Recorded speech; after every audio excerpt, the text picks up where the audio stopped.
avez des problématiques en termes de recrutement et de formation aux compétences dont vous avez besoin?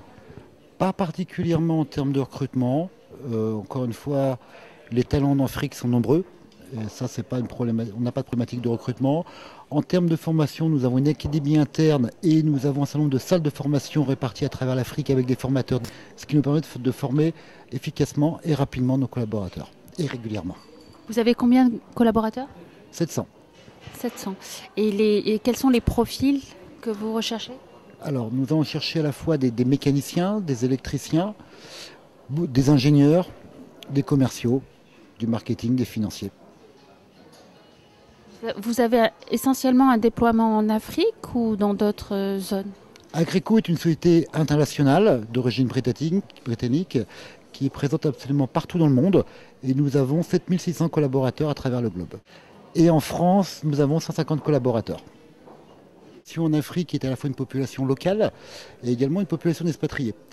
Le but évidemment étant d'augmenter notre population locale, de développer les talents locaux, et ils sont très nombreux à travers l'Afrique, et également de permettre à nos expatriés d'aller dans d'autres parties du globe pour continuer à suivre nos projets. Donc c'est donner de la visibilité à nos collaborateurs, les former et les faire évoluer au sein du groupe et principalement en Afrique.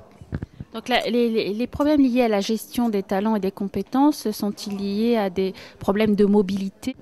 Pas forcément, dans le sens où notre business, qui est un business temporaire, nous invite et nous pousse à déjà évoluer régulièrement, mais également à être extrêmement mobile, tant en termes d'équipement, mais surtout en termes d'hommes. Et c'est aujourd'hui, tous nos salariés en Afrique sont mobiles. Et nous avons beaucoup de cas, par exemple, d'Ivoiriens qui vont travailler en Madagascar, ou de Camerounais qui vont travailler au Gabon ou dans d'autres pays. Qu'êtes-vous venu chercher ici au Top DRH? Quelles sont les solutions qui vous intéressent? Alors, je suis venu, ce n'est pas ma première participation, c'est un événement que j'apprécie et auquel je viens régulièrement. Ce que je suis venu chercher déjà, c'est de discuter avec des pairs de problématiques RH au sens large, de sentir les différentes tendances à la fois RH et à la fois de prestataires RH, parce que c'est aussi important d'avoir les bons outils pour prendre les bonnes décisions, et également de voir les solutions que les prestataires pourraient m'apporter dans le cas du développement des talents, de la gestion de ceux-ci ou dans le domaine de l'internationalisation. Quelles sont vos attentes spécifiques en matière de gestion de talent vis-à-vis de ces solutions-là? Qu'est-ce qui vous manque? Ce qui me manque aujourd'hui, ce serait principalement de l'outillage, notamment parce que nous sommes sur un territoire qui est absolument immense.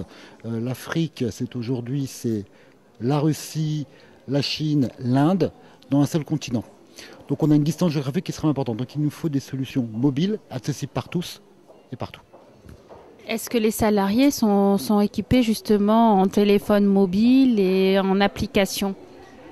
Ils ne sont pas tous équipés de téléphones mobiles au sens smartphone. Ils ont des téléphones mobiles. On est en Afrique, hein, même si les réseaux mobiles, Internet sont extrêmement développés, mais l'accessibilité de ces populations des smartphones est quand même assez limitée. Par contre, tous nos sites sont équipés bien évidemment de connexion Internet et pour la plupart d'entre eux, ils ont des laptops. Je vous remercie. Enfin.